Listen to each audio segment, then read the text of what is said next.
Hello students, कैसे हैं।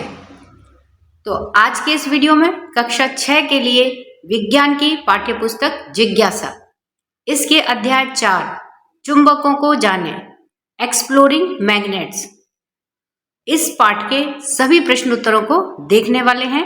तो आइए चलिए वीडियो शुरू करते हैं।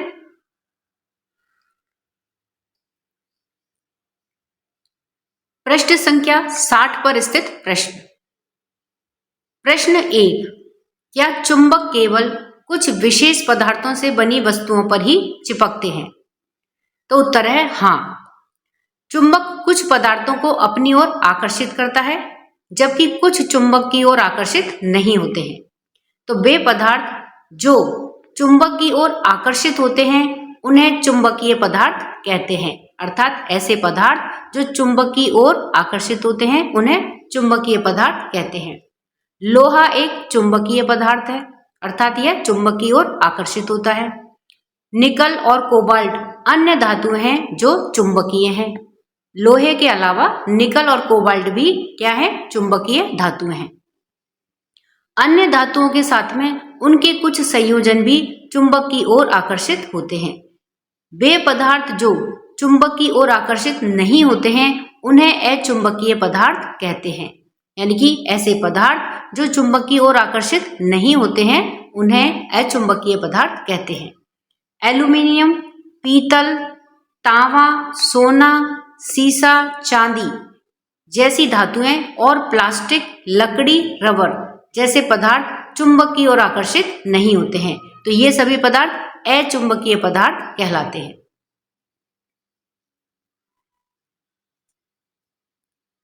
पृष्ठ संख्या 62 पर स्थित प्रश्न। प्रश्न 2, क्या चुंबक के सभी भाग चुंबकीय पदार्थों को समान रूप से आकर्षित करते हैं? तो उत्तर है नहीं। चुंबक के सभी भागों में समान चुंबकीय शक्ति नहीं होती है। एक छड़ चुंबक में, तो देखिए छड़ चुंबक किस तरह से बनती है। छड़ चुंबक अर्थात बार मैग्नेट। तो देखिए ये ऐसे छड़ चुंबक होती है जिसका एक सिरा N होता है और दूसरा S होता है। तो छड़ चुंबक में ध्रुवों के चारों ओर जो चुंबकीय क्षेत्र होता है उसके मध्य भाग की तुलना में अधिक मजबूत होता है। यानी कि ये देखिए छड़ चुंबक है, ये इसके दोनों ध्रुव है, नॉर्थ पोल और साउथ पोल, यानी कि उत्तरी ध्रुव और दक्षिणी ध्रुव। तो उत्तरी ध्रुव पर जो चुंबकीय क्षेत्र है और दक्षिणी ध्रुव पर जो चुंबकीय क्षेत्र है वह बहुत ज्यादा मजबूत होता है, जबकि बीच में ये मध्य भाग है, इसमें चुंबकीय क्षेत्र कमजोर होता है। तो ध्रुवों के चारों ओर का जो चुंबकीय क्षेत्र होता है वह मध्य भाग की तुलना में अधिक मजबूत होता है। घोड़े की नाल के आकार के चुंबक के मामले में भी ध्रुवों के पास में चुंबकीय शक्ति अधिक होती है। तो देखिए घोड़े की नाल किस तरह से होती है चुंबक,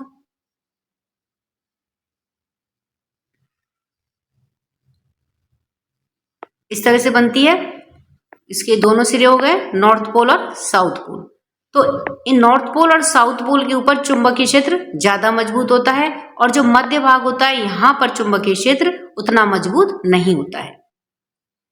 तो इसका मतलब क्या हुआ कि चुंबक के सभी भागों में चुंबकीय पदार्थ समान रूप से आकर्षित नहीं होते हैं। क्यों? क्योंकि इनमें जो चुंबकीय क्षेत्र होता है वह समान रूप से मजबूत नहीं होता है।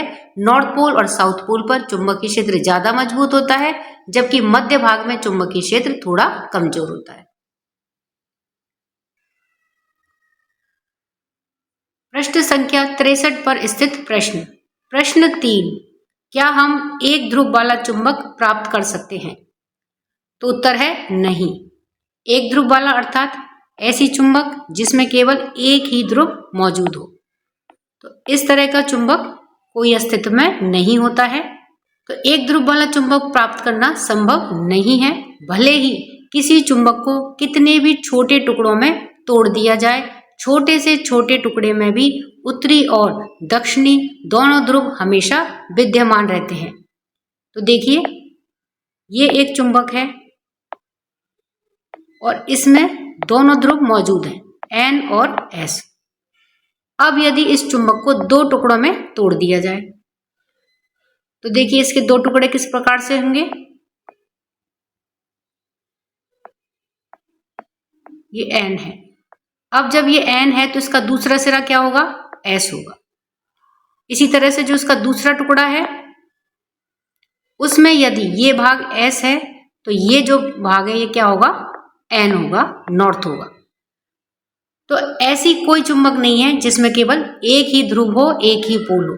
इसी तरह से अगर इस चुंबक को और आगे तोड़ दिया जाए दो टुकड़ों में, तो इसके जो दो टुकड़े बनेंगे, देखिए उसमें ये N भाग है तो इसका जो दूसरा भाग है वो क्या होगा? S होगा। इसी तरह से जो उसका दूसरा टुकड़ा है उसमें देखिए यदि ये भाग S है तो ये भाग क्या होगा?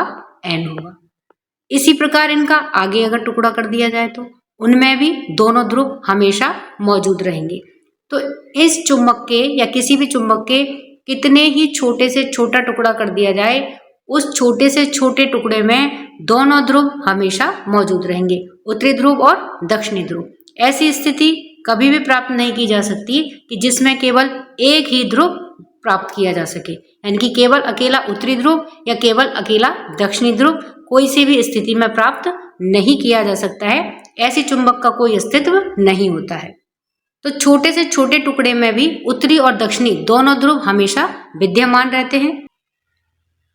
चुंबकीय ध्रुव हमेशा जोड़े में होते हैं, अर्थात हर छोटे से छोटे टुकड़े में N और S दोनों ध्रुव जोड़े में विद्यमान रहते हैं, एक उत्तरी ध्रुव और एक दक्षिणी ध्रुव। एकल उत्तरी ध्रुव या एकल दक्षिणी ध्रुव का अस्तित्व नहीं होता है। आइए और अधिक सीखें। प्रश्न 1, निम्नलिखित में रिक्त स्थानों की पूर्ति कीजिए। तो नीचे देखिए क से लेकर के घ तक रिक्त स्थान दिए गए हैं जिन्हें हमें उचित उत्तर के साथ में पूरा करना है। तो आइए देखते हैं कि इन रिक्त स्थानों में क्या भरा जाएगा। उत्तर में देखिए क है कि दो चुंबकों के विपरीत ध्रुव एक दूसरे को रिक्त स्थान करते हैं। तो क्या करते हैं? रिक्त स्थान में आएगा आकर्षित करते हैं। तो दो चुंबकों के विपरीत ध्रुव एक दूसरे को आकर्षित करते हैं, जबकि समान ध्रुव एक दूसरे को रिक्त स्थान करते हैं तो क्या करते हैं? प्रतिकर्षित करते हैं, यानी कि समान ध्रुव एक दूसरे को प्रतिकर्षित करते हैं। ख है वे पदार्थ जो चुंबक की ओर आकर्षित होते हैं उन्हें रिक्त स्थान कहते हैं। ऐसे पदार्थों को क्या कहते हैं? जो चुंबक की ओर आकर्षित होते हैं। तो रिक्त स्थान में क्या आएगा? चुंबकीय पदार्थ। तो वे पदार्थ जो चुंबक की ओर आकर्षित होते हैं उन्हें चुंबकीय पदार्थ कहते हैं। ग है चुंबकीय दिक् सूचक की सुई रिक्त स्थान दिशा में ही ठहरती है। उत्तर में आएगा NS, यानी कि उत्तर दक्षिण। तो चुंबकीय दिक् सूचक की सुई उत्तर दक्षिण दिशा में ही ठहरती है। यह है चुंबक में सर्वदा रिक्त स्थान ध्रुव होते हैं। रिक्त स्थान में आएगा 2। तो चुंबक में सर्वदा या हमेशा 2 ध्रुव होते हैं। और वो कौन से 2 ध्रुव होते हैं? नॉर्थ पोल और साउथ पोल, या उत्तरी ध्रुव और दक्षिणी ध्रुव। प्रश्न 2, निम्नलिखित कथन सत्य है या असत्य? तो यहां पर देखिए कथन दिए गए हैं, इन्हें हमें पढ़ करके बताना है कि दिया गया कथन सत्य है तो उसके सामने यहाँ कोष्टक में हमें लिखना है सत्य है, और यदि कथन सत्य नहीं है तो उसके सामने हमें असत्य लिखना है। तो आइए इन कथनों को देखते हैं।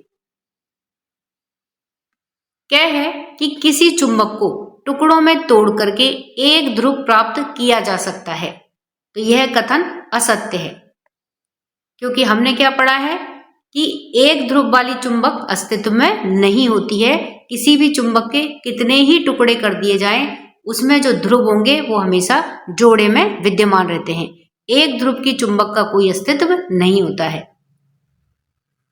ख है चुंबक के समान ध्रुव एक दूसरे को प्रतिकर्षित करते हैं। समान ध्रुव अर्थात साउथ साउथ, नॉर्थ नॉर्थ, तो एक समान ध्रुव एक दूसरे को प्रतिकर्षित करते हैं। तो यह कथन सत्य है।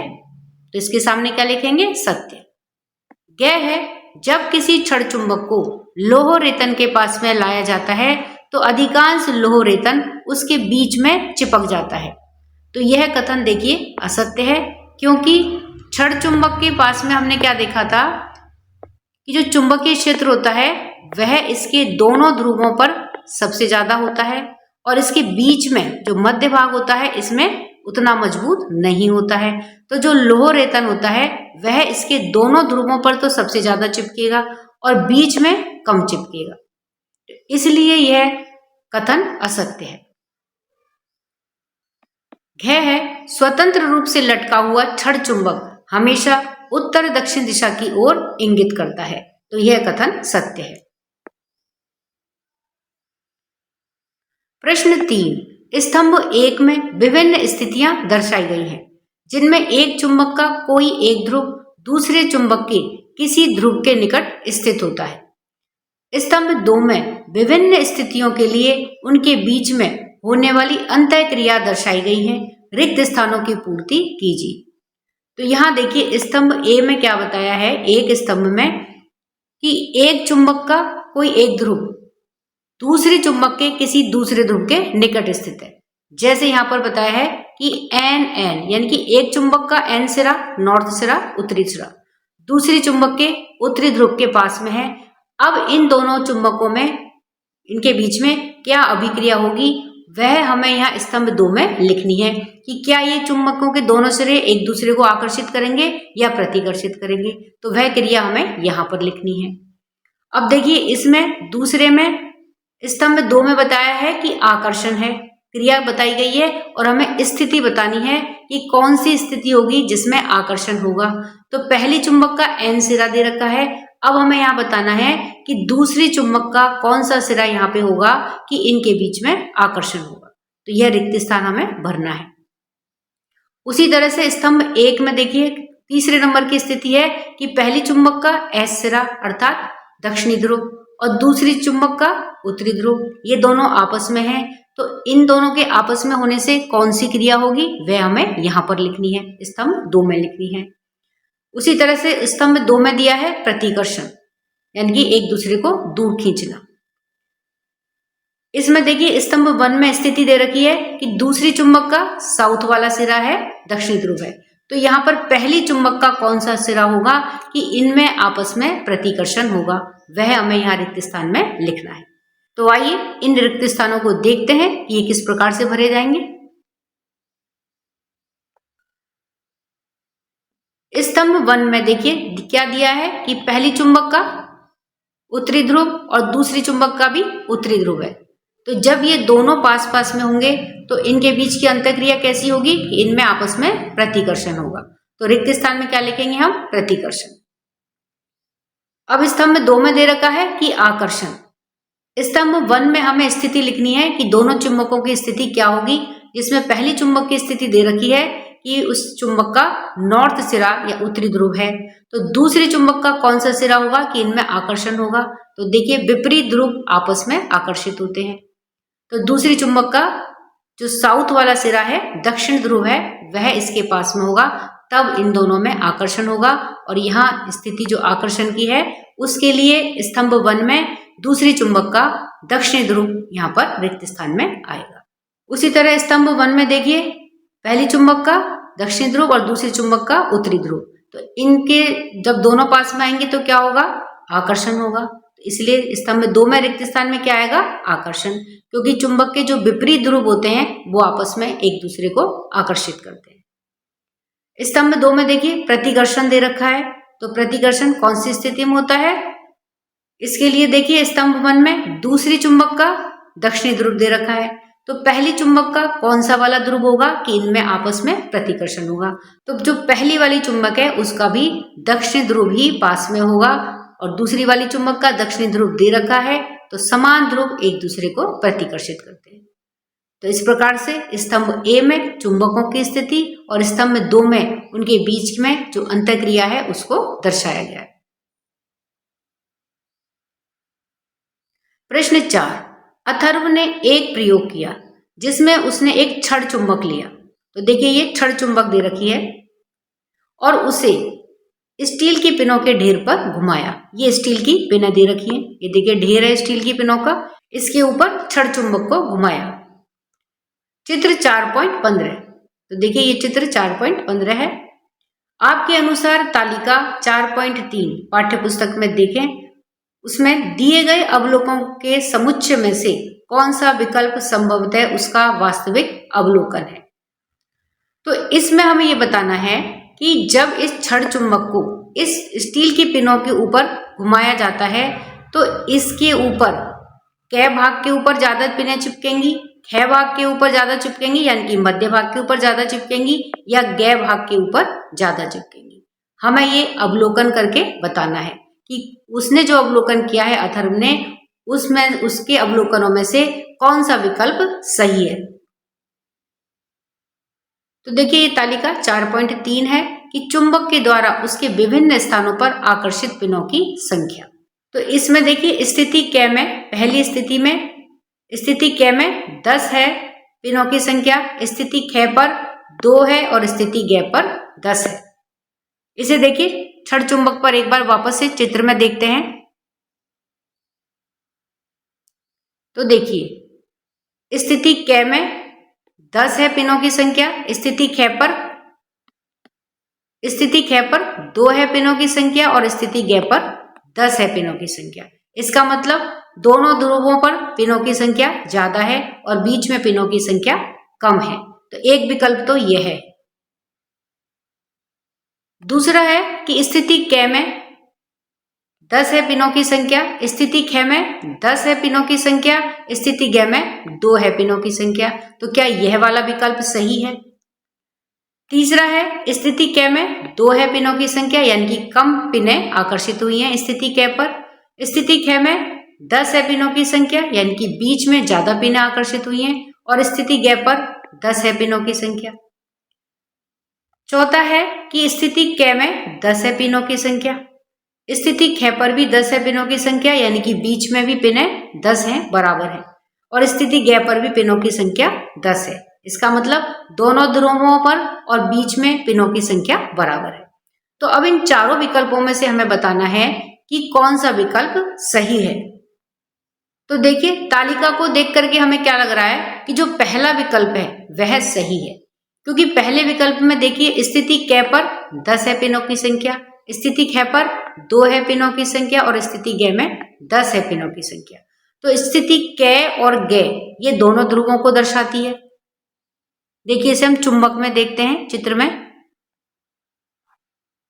तो यहां पर देखिए स्थिति कै में 10 है पिनों की संख्या और स्थिति ग में 10 है पिनों की संख्या, यानी कि दोनों ध्रुवों पर पिनों की संख्या ज्यादा है जबकि बीच में 2 ही पिन है अर्थात पिनों की संख्या कम है। तो इसका क्या मतलब है कि जो चुंबक के दोनों सिरे हैं उन पर चुंबकीय क्षेत्र ज्यादा मजबूत होता है, तो इसलिए ज्यादा पिनें आकर्षित हुई हैं, जबकि बीच में जो चुंबकीय क्षेत्र होता है वह कमजोर होता है, तो इसलिए पिनें कम संख्या में आकर्षित हुई है।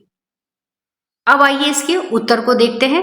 उत्तर है कि चूंकि छड़ चुंबक का चुंबकीय बल उसके सिरों यानी कि उत्तरी ध्रुव और दक्षिण ध्रुव पर सबसे अधिक होता है, इसीलिए अधिकतम स्टील की पिनें या लोहे का बुरादा छड़ चुंबक के सिरों के पास में चिपकता है या आकर्षित होता है, जबकि बहुत कम पिनें चुंबक के शेष भाग पर चिपकती हैं या आकर्षित होती है। इसीलिए अथर्व के अवलोकन का सही विकल्प पहला विकल्प है। तो पहली स्थिति क्या थी कि स्थिति कै में 10 पिनें हैं, स्थिति ख में 2 पिनें हैं और स्थिति ग में 10 पिनें हैं, यानी कि दोनों ध्रुवों पर ज्यादा पिनें आकर्षित हो रही हैं और बीच में चुंबकीय क्षेत्र कमजोर होने की वजह से कम पिनें आकर्षित होती हैं। तो इसलिए अथर्व का अवलोकन का सही विकल्प है पहला विकल्प। प्रश्न 5, रेशमा ने बाजार से 3 एक समान धातु की छड़ें खरीदी। उनमें से 2 छड़ें चुंबक थी और 1 लोहे का टुकड़ा था। बिना किसी अन्य सामग्री का उपयोग किए वह कैसे पहचानेगी कि तीनों में से कौन सी 2 छड़ें चुंबक हो सकती हैं। तो उत्तर है कि चुंबक में 2 गुण होते हैं, आकर्षण और प्रतिकर्षण, जबकि लोहे में केवल एक ही गुण होता है, आकर्षण का गुण।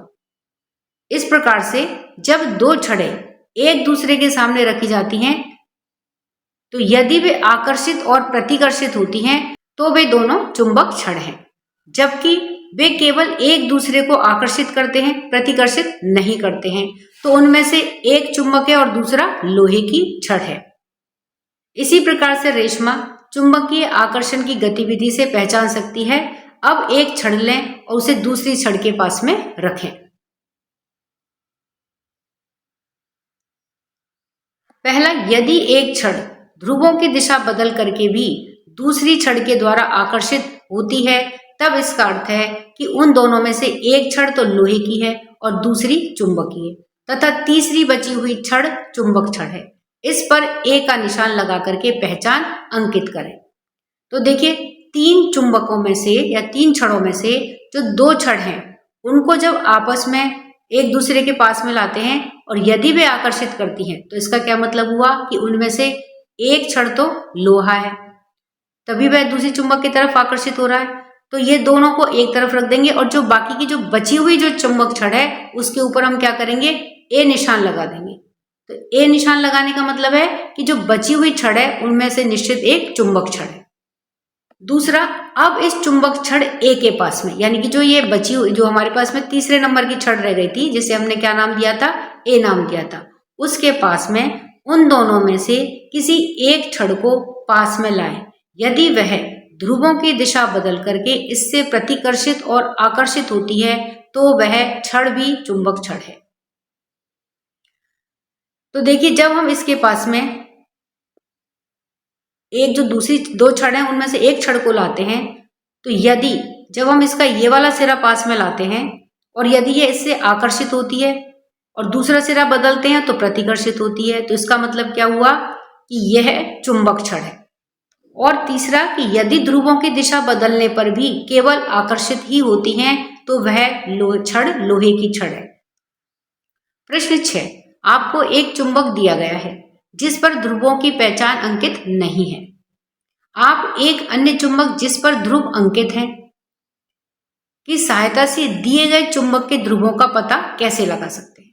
तो देखिए, दो चुंबक दी गई हैं, ए और बी। एक चुंबक पर ध्रुव अंकित है, तो एक चुंबक मान लीजिए ए है जिसके ध्रुव एन और एस ये अंकित हैं, लेकिन जो दूसरी बी चुंबक है उस पर कोई ध्रुव अंकित नहीं है। हमें इसके ध्रुवों का पता लगाना है।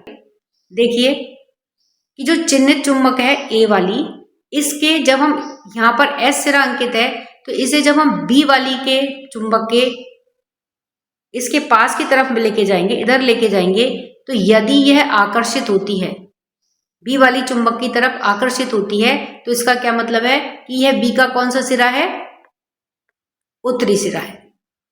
और जब यह उत्तरी सिरा है तो यह कौन सा सिरा हुआ, यह दक्षिणी सिरा हुआ। और यदि पहली वाली चुंबक यानी कि ए चुंबक के इस एस सिरे को बी चुंबक के पास में लाने से प्रतिकर्षण होता है, तो इसका मतलब क्या हुआ कि यह बी वाली चुंबक का कौन सा सिरा हुआ, एस वाला सिरा हुआ, क्योंकि जो चुंबक के समान सिरे होते हैं वो एक दूसरे को प्रतिकर्षित करते हैं। और जब यह एस सिरा है, यह दक्षिणी ध्रुव है, तो जो दूसरा सिरा है वह कौन सा हुआ, वह उत्तरी ध्रुव कहलाएगा। तो इस प्रकार से हम बी चुंबक के दोनों ध्रुवों का पता लगा सकते हैं, इनके आकर्षण से और प्रतिकर्षण से। यदि चुंबक ए के दक्षिणी ध्रुव यानी कि एस पोल को, यह दक्षिणी ध्रुव है, एस पोल को चुंबक बी की ओर लाने पर दोनों चुंबक एक दूसरे को आकर्षित करें, तो वह ध्रुव चुंबक बी का कौन सा होगा, उत्तरी ध्रुव होगा, नॉर्थ पोल होगा। और दूसरा दक्षिणी ध्रुव होगा, यानी कि जो दूसरा सिरा है वो क्या कहलाएगा, दक्षिणी ध्रुव होगा। दूसरी स्थिति में क्या करें कि यदि चुंबक ए के दक्षिणी ध्रुव यानी कि एस पोल को चुंबक बी की तरफ लाने पर दोनों चुंबक एक दूसरे को प्रतिकर्षित करें, तो वह ध्रुव उस चुंबक बी के लिए क्या होगा, दक्षिणी ध्रुव होगा। और जो दूसरा सिरा है वह क्या होगा, उत्तरी ध्रुव होगा, नॉर्थ पोल होगा। प्रश्न 7, एक छड़ चुंबक पर उसके ध्रुवों को दर्शाने के लिए कोई चिन्ह अंकित नहीं है। आप किसी अन्य चुंबक का उपयोग किए बिना यह कैसे पता लगाएंगे कि उसका उत्तरी ध्रुव किस छोर पर स्थित है। तो उत्तर है, हम इसे स्वतंत्र रूप से लटका करके ध्रुवों का निर्धारण कर सकते हैं।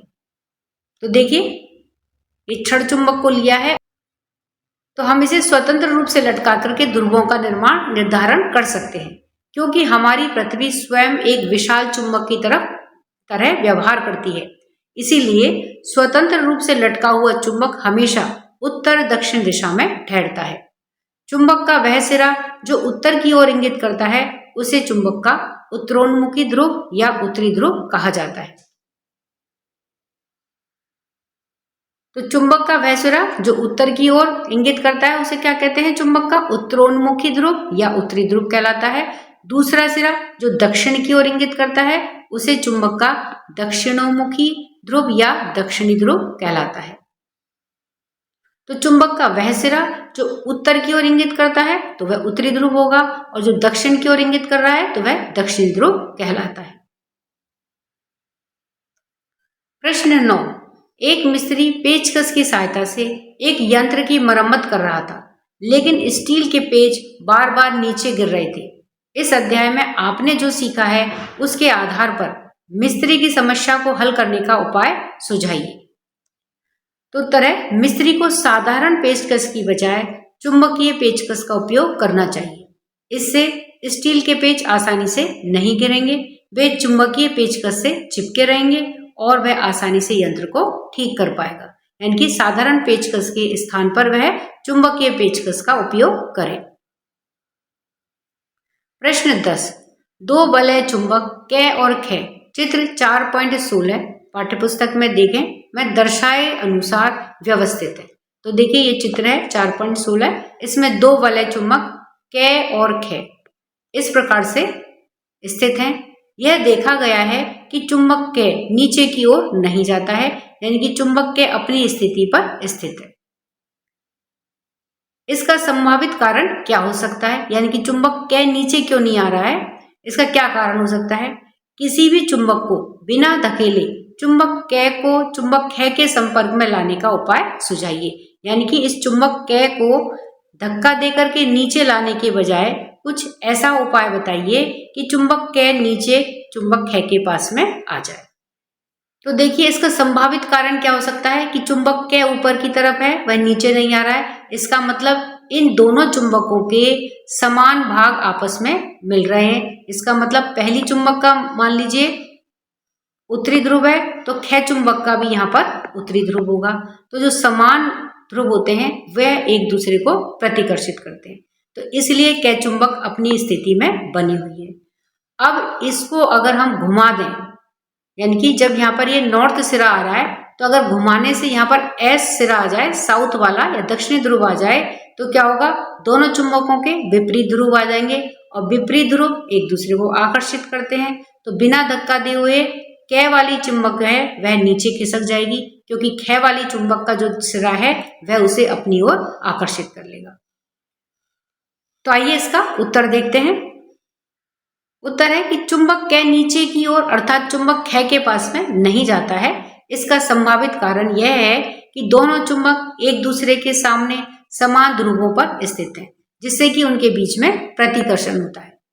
यदि चुंबक कै को घुमा करके उसकी दिशा बदल दें तो दोनों के असमान ध्रुव एक दूसरे के सम्मुख हो जाएंगे, क्योंकि असमान ध्रुव एक दूसरे को आकर्षित करते हैं और चुंबक निकट आ जाएंगे। तो इस तरह से चुंबक को बिना धक्का दिए हुए कै चुंबक को नीचे ख चुंबक के पास में लाया जा सकता है। प्रश्न 11, तीन क्षण चुंबकों को चित्र 4.17 में दर्शाए अनुसार एक मेज पर व्यवस्थित किया गया है। एक सिरे 5 की ध्रुवता आपको दी गई है। अब आप बताइए कि चुंबकों के सिरे यानी कि 1, 2, 3, 4, 6 पर ध्रुवता एन या एस में क्या क्या है? स्टूडेंट्स, यहाँ 3 चुंबक दी हुई हैं। ये देखिए पहली चुंबक, ये दूसरी चुंबक और ये तीसरी चुंबक। और जैसा आप जानते हैं हर चुंबक में 2 पोल होते हैं, एक नॉर्थ होता है तो दूसरा साउथ होता है, और यदि किसी में साउथ यहाँ है तो दूसरा यहाँ नॉर्थ पोल होगा। इस तरह हर चुंबक में 2 ध्रुव होते हैं, उत्तरी ध्रुव और दक्षिणी ध्रुव। अब इन चुंबकों को व्यवस्थित कैसे किया है? अब देखिए पहले तो इनके जो पोल्स हैं इनको नंबर दिए गए हैं। ये 1 नंबर इस पोल को, ये दूसरे को दूसरा नंबर, फिर यहाँ तीसरा नंबर, ये तीसरा नंबर दे दिया, और ये चौथा नंबर, और यहाँ पर 5 और ये 6, इस तरह से ये नंबर यहाँ पर दे दिए हैं। और इनको व्यवस्थित कैसे किया है, एक चुंबक रखी, इस चुंबक को रख दिया, इसके ऊपर एक खड़ी चुंबक कर दी, ये इससे चिपका दी। चिपकेगी कब, तब जबकि यहां पर अपोजिट पोल होंगे, दोनों ध्रुव। अब इस चुंबक 1 है, ये इसका नाम हमने चुंबक 1 रख दिया। इसका नॉर्थ पोल, एक सिरा इसको दिया हुआ है नॉर्थ, और ये चुंबक हो गई 2, इसका नाम चुंबक 2 रख दिया। और तीसरी चुंबक को हमने इस दूसरी चुंबक पे इस तरह से रख दिया है, ये हो गई चुंबक तीसरी।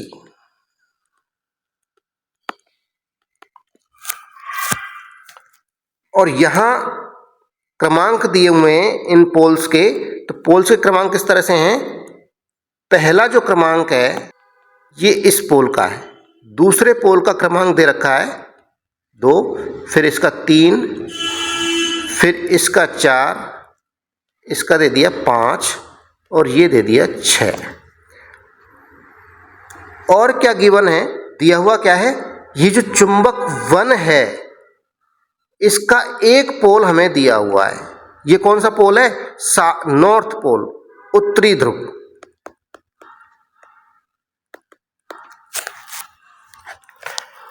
बाकी के पोल्स हमें निकालने। तो अब एक बात और याद रखनी है कि चुंबक चिपकी हुई हैं, एक दूसरे से आकर्षित हैं। इसका अर्थ यह है कि इस जो ये चुंबक 1 है, ये चुंबक 1 है, इस पर ये खड़ी हुई चुंबक है, इसका पोल कौन सा होगा, ये नॉर्थ पोल है, तो इसका अपोजिट पोल होगा विपरीत पोल, यानी कि यहां पर साउथ पोल होगा। और इस चुंबक का नॉर्थ पोल ये है, तो दूसरा जो पोल है ये कौन सा होगा, दक्षिणी ध्रुव, यानी साउथ पोल। इस तरह आपको समझ में आ गया। अब चलते हैं हम उत्तर पर। आइए अब उत्तर देखें कि यहाँ पर 3 चुंबक व्यवस्थित हैं, अर्थात आकर्षित हैं, एक दूसरे से जुड़ी हुई है, जैसा कि चित्र में दिखाया गया है। चुंबक संख्या 1, चुंबक संख्या 2 और चुंबक संख्या 3। तो हमने इन तीनों चुंबकों का नामकरण कर दिया है। हम जानते हैं कि छड़ चुंबकों के विपरीत ध्रुव, यानी कि एक का उत्तरी ध्रुव और दूसरे का दक्षिणी ध्रुव, एक दूसरे को आकर्षित करते हैं। यहाँ चुंबक संख्या 1 का एक ध्रुव क्रमांक जो कि 5, जो कि उत्तरी ध्रुव है, तो देखिए ये चुंबक 1 है, इसका क्रमांक 5, ये क्या दिया गया है कि यह उत्तरी ध्रुव है, नॉर्थ पोल है। अतः इसका यानी कि चुंबक संख्या 1 का दूसरा ध्रुव क्या होगा, जो कि क्रमांक 6 है, वह दक्षिणी ध्रुव होगा या एस पोल होगा। तो यहाँ पर देखिए क्रमांक 6 के लिए कौन सा ध्रुव निकला, एस पोल या दक्षिणी ध्रुव हो गया।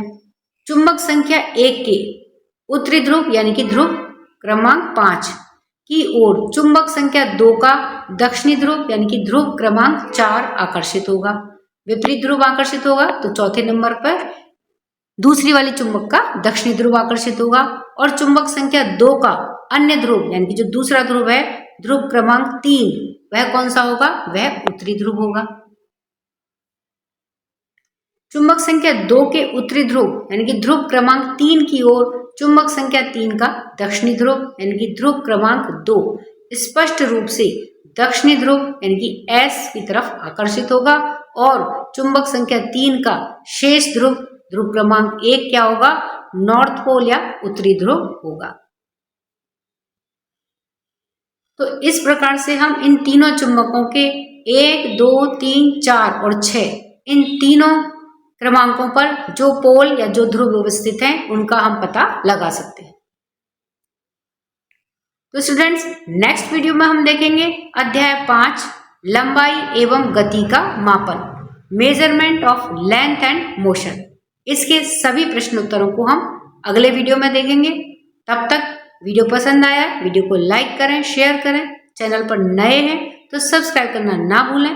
मिलते हैं नेक्स्ट वीडियो में, तब तक के लिए बाय बाय।